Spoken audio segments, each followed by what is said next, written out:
Looks like the bad wolf spies. I've turned to the drink big time. I think I might get this top secret saloon Doctor Who dossier broadcast before they realise. I'm here to look at the irony or the ironies of Russell T Davies using cultural appropriation as a battering ram to Tippex over old Doctor Who like a killjoy Mary Whitehouse. Yet I will argue he needs to look at himself. He's the great appropriator, the great plunderer of canon and all of Who. And to do all this with Sutekh for his egotistical self, to lever in his own 15-year-old, wet dream of a story, has caused chaos to so many other stories on rewatch. We didn't need Sutekh the Destroyer. We have Russell T Davies. RTD, the god of retcon and the great appropriator. I mean, look how Sutekh holds the TARDIS like a toy. It's a metaphor for Russell T Davies and the show. He has appropriated canon, the brand, the franchise, the whole show. Russell has used his media muscle to bustle in his own agendas, and no one can question him, so Russell never has to tussle with anyone anymore. There you go. I got some rhyming in. Good old me. Right. So if I can just remind you, Empire of Death. Do you need reminding? The Empire of Death, episode 8 of this season that has been so unforgettable. That story and the Sutekh demise and what Sutekh says he'd done with the TARDIS retcons 217 stories of Doctor Who out of 311. After Chibnall had retconned 295 Doctor Who stories with his origin story, Timeless Children. What is it with their egos? RTD has had influence on Doctor Who since 2005, but that's not enough. He has to reach back to 1975 and everything in between. No story can go untouched with his spoilers and retcon legacy. So, as I say here, RTD appropriates all of Doctor Who for himself. The way Sutekh is clutching that TARDIS, I think, is how RTD is doing it for us regarding the brand. And this is the other thing. Look at this. He's talked about the toy maker, the trickster, the maestro, the Mara, the Sutekh, all the pantheon of gods. These are the media. Those are the gods. He's the media god who trespasses, assimilates, vandalizes, wrecks. He's the sledgehammer. Yeah? We don't need anybody else. Now, if you think about it, the Master has been retconned. I'll pull that up on big screen for you. The Master has been retconned. By generation has changed regeneration. Mel has been retconned. She's now bonkers. The Celestial Toymaker was retconned. Davros has been retconned. Sonic Screwdriver has been retconned. The Master, remember the sound of drums? He's a madman now, apparently. I mean, when was ever that mentioned before? So if you think of what he's done, he's completely changed this whole idea of what is Doctor Who. He is the great retconner. Sutekh is the great analogy for what RTD is doing, squatting on the TARDIS, squatting on the franchise, and just tossing time turds across the universe, soiling 5 decades of sci-fi canon, and for what?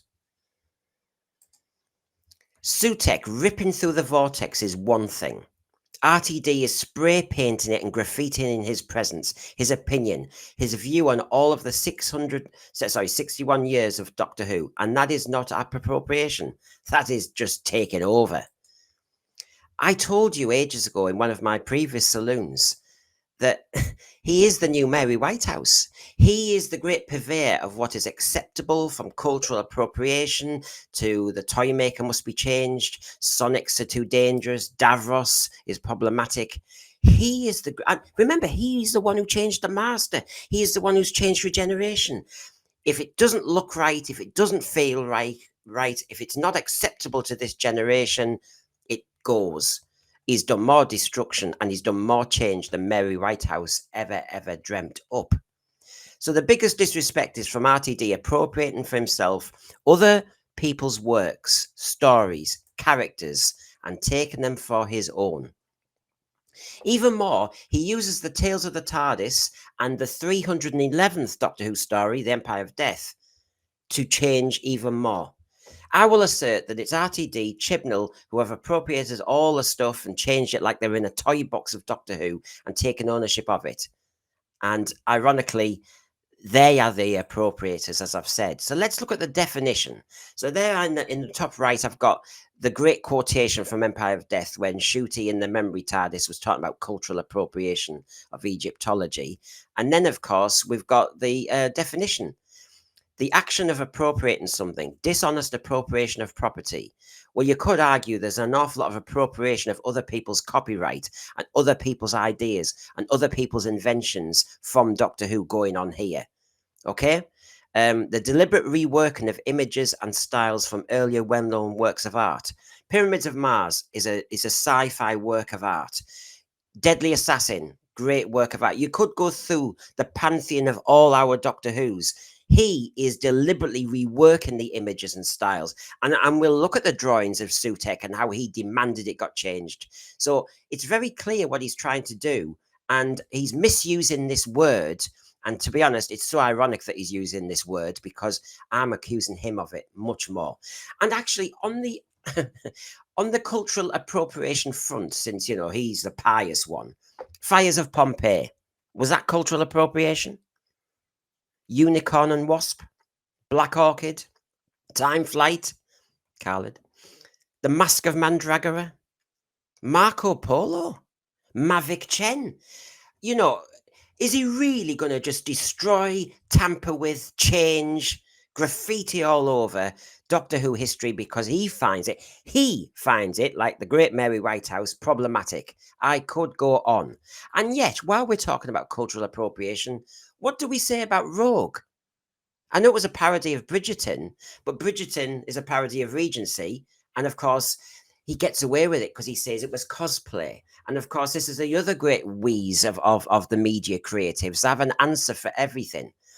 So it wasn't cultural appropriation because it was aliens doing cosplay. It's cosplay if you do it and you're somebody who RTD likes. It's called cultural appropriation if it's done by somebody he doesn't like. He has spread his poisoned pen quill across all of Doctor Who, the historicals and any character with touches of cultural depictions. I mean, think of the Movellans. Yes, the Movellans in Destiny of the Daleks with their hair style. Isn't that cultural appropriation if you want to go down this stupid path? It could go on. Every story now, are you thinking it's open season for your pious opinion? Can't our creatives, can't they please have character villains and monsters that emulate a period or a nod to an era? Or do we have to have everything like the Slitheen or an Absorbalov? Basically, a great big nothing. And then, of course, we come to the mess that's been caused with our great Sutekh.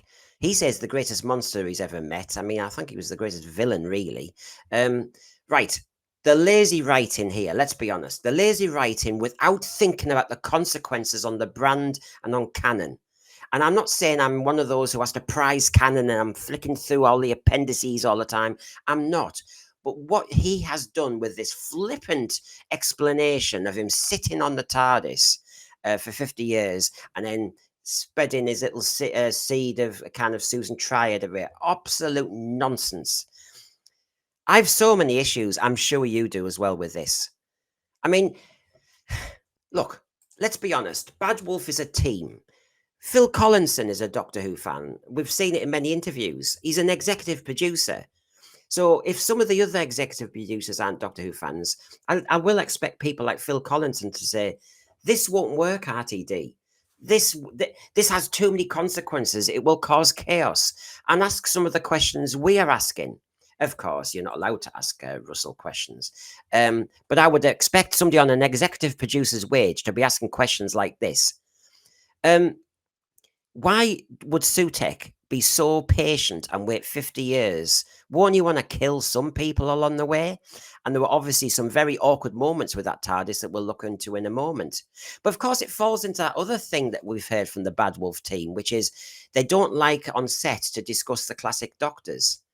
And so, of course, you don't talk about them, you don't talk about the past, but they absolutely plunder the past anytime they want. But they don't want you to question when it doesn't fit the sequence, the chronology, and all the rest of it. So Ncuti looking at old Doctors, no. That That should have been his education. To me, his education seemed to start in that memory TARDIS because suddenly he was staring at Tom Baker. I bet he hasn't I've seen half of these. So let's get into the Sutekh mess. Just like with the Timeless Children, and some could argue Brain of Morbius, look at this. It's not as if you can just ignore it. He's absolutely thrown his time turds across the whole blooming cosmos. You've got Mind Warp there. You've got Paradise Towers there. You've got Five Doctors there. You've got City of Death, where he says he's been all along. You've got the movie. I think that's either Gods of Ragnarok, I think, the greatest show in the galaxy, I think. You've got Bad Wolf Bay, Doomsday. You've got the town called Mercy, and it goes on. He has poured his venom, his revisionism all over Doctor Who, and that is now planted there. And all because he said, so I was about 15, I always thought that, well, Sutekh would just climb onto the TARDIS and travel with it. So it's taken me decades to write this story. Decades for anybody to give you the blooming chance. Nobody should have given you the chance. Phil Collinson and crew should have just asked the most basic question and said, you're going to wreck everything just on a flippant schoolboy fantasy. Honestly, makes no sense at all.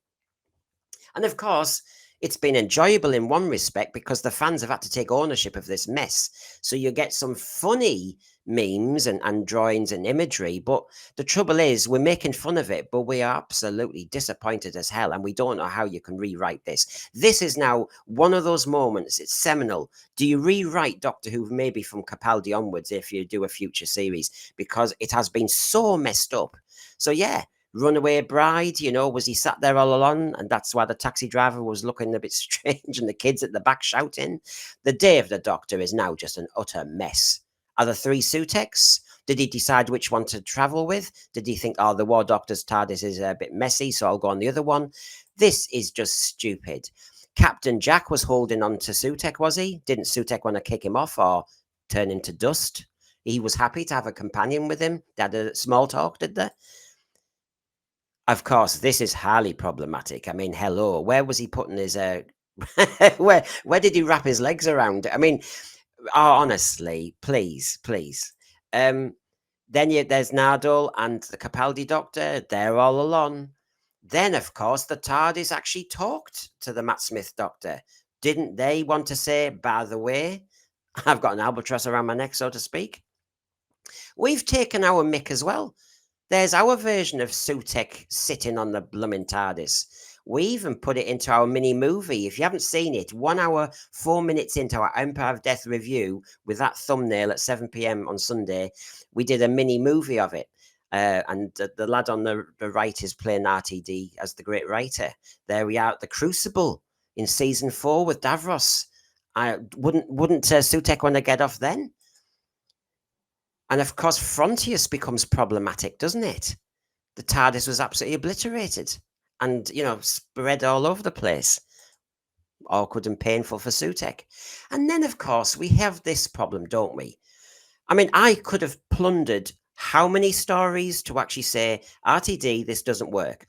And as I said, can't the Bad Wolf team do this? In the top corner, you've got the creature from the pit. And so when you see that spinning TARDIS and Erato's spinning his web and all the rest of it, and of course, remember when the TARDIS broke and suddenly it looked as though they were pulling a kind of sun at them and it was all jeopardy and drama? Well, Sutekh was just sitting there going, I'm fine. Then they went into E-space. Was he happy about being isolated from, all these civilizations he could kill? Then, of course, we have Legopolis when he was shrunk. So what's really funny is over these 50 years, Doctor, I have grown into my full realization. Well, he was shrunk in Legopolis and they did block transfer computation. So where in their block transfer computations did they think, right, these are the dimensions of the TARDIS, but we have to factor in as this big blob on top. Now let's measure him. So he was either shrunk and kept shrunk. I mean, how come he got bigger again? Because they were doing all those codes and, logarithms. So how come they had to kind of read them back in again with their abacuses and everything to get the TARDIS to grow again? But Sutekh was all right. Or is it because he's a god? Is this what the issue is with Doctor Who now? That you can just make up any old nonsense? Within the story, it has constraints. Otherwise, there's no point in watching it. Let's be honest. And I don't have to go even further. I mean, if somebody says, "Oh, you've just picked a few Tom Baker stories," I know I could go on forever. Castrovalva, the master was driving. Basically, he'd made sure that they kind of programmed into the TARDIS that it would head for the Big Bang. Remember the end of episode 2? So suddenly Sutekh's going, "Oh, I'm up for this. I'm up for the going into the Big Bang and the beginning of time. I've been patient for 50 years and wanted my revenge on the Doctor and wanted to kill at least a few people, but might as well blow up as well. But I'm a god, so it doesn't matter." Just this could go on and on and on. It has ruined everything. I'm watching Mark of the Rani at the moment because on Wednesday night we'll be doing our time flash on that. That was chucked down a mine. Sutekh thought, "Oh, this is a great wheeze." And then we hit the other problem, which is all those designs. They want to erase Egyptology because of cultural appropriation, to raise issues that the media lovies obsess about. It made no sense that we've now got a villain turned into a dog. His idea of revenge is to wait 50 years of Doctor Who until it's impossible to kill the Doctor because a problem arises. This is I could go on and on and on about Sutekh. He is the god of death, and he couldn't even, I don't know, do his hobby of killing one or two. He waited 50 years, and all those times, whether it's City of Death or whatever, he must have had moments when he thought, "I think the Doctor's vulnerable. I think I can kill him now, and then I'll kill everybody else as well, and I'll get my wish." He waits till there's a problem girl, a problem Ruby Sunday, who, because she's got a mystery, he can't kill everybody. Can't he kill everybody and just keep her alive until he gets the answers? I mean, honestly, I have to say he sounds so virtuous, this Sutekh, because he's held back for 50 years. I mean, some would call that a great rehabilitation. He'd be off on probation. For 50 years, he has not committed a crime. All he's done is sit on a TARDIS. I don't know whether he's supposed to pay for petrol. I'm not quite sure. But basically, that's all he's done. There are so many questions about this nonsense 15-year-old fantasy. And then on top of that, change him from a villain into a dog because you had a problem with cultural appropriation, which then makes it more problematic and more stupid when you just attach him to, the leash. And there's some of the kind of drawings about that, so that they could do it the way that RTD wanted to do it. But I'm contesting. They can't have their cake and eat it. Their ready-made immunity bubble of incoherent argument. If you don't like this version of Doctor Who, you're not a true fan, is what Shooty said. But the true fans find this abhorrent and nonsensical and problematic. But we must be cancelled. This is the lovies for you. We are the ones who are spotting the vandalism done to the programme. But we're told, "Go away, go and touch grass. You're not true fans." But the true fans know that the details don't fit the story. Nothing makes sense. So the other version is, and you see some fans doing this, and Jeremy from our channel said this, which is, "I can no longer cope with this, so I'm just going to focus on classic Who." You're not allowed to do that, are you, Daniel, Scottish Davros? You're not allowed to do that because Davros has been retconned. So when you watch Genesis of the Daleks, you know it's been spoilt now. So you can't even just go into your safe space of classic Who because that's been retconned. It's been retconned by Timeless Children. It's been retconned by Empire of Death. It's been retconned by the Bi-Generation and the Giggle. The Master's been retconned. I think we've overlooked that one, if you don't mind, in The Sound of Drums. He's been retconned. Mel's been retconned. She's now some mad auntie. This is not what we were given in the first place. He is totally, he's controlling it like it's some fiefdom. So you can't go and enjoy the classics and leave New Who alone, because New Who is retconning everything you love. And how can you now watch Pyramids of Mars? How can you now watch Pyramids of Mars without thinking, "Oh, that's what happens at the end of it"? He won't leave the classics alone. He won't let people enjoy. He has to impose all his will on it. Much more powerful than Sutekh is RTD. He's doing just the same as he accuses Sutekh of. So, as I'm going to say, and as I'm going to conclude, RTD is the great wrecker, the destroyer, the sledgehammer that we saw in the giggle, the sledgehammer to all of Doctor Who that we know and love. He's the media god. He's the canon appropriator, the looter of all Doctor Who stories, characters and monsters. All he had to do was write good stories and move the show into new seasons. Instead, his ego, his hubris, his overconfidence has shut us all out. Sutekh felt we were all termites that he could turn to dust. RTD thinks we have no voice and views us as worthless and wants to turn the classics to dust. Who was the baddie again? Oh, the irony. The irony. So, that was the saloon for today. The Sutekh mess, the cultural appropriation, inconsistent, ironic message from RTD. He's the great appropriator. Back off. I think they've finished that bottle. Have a good day.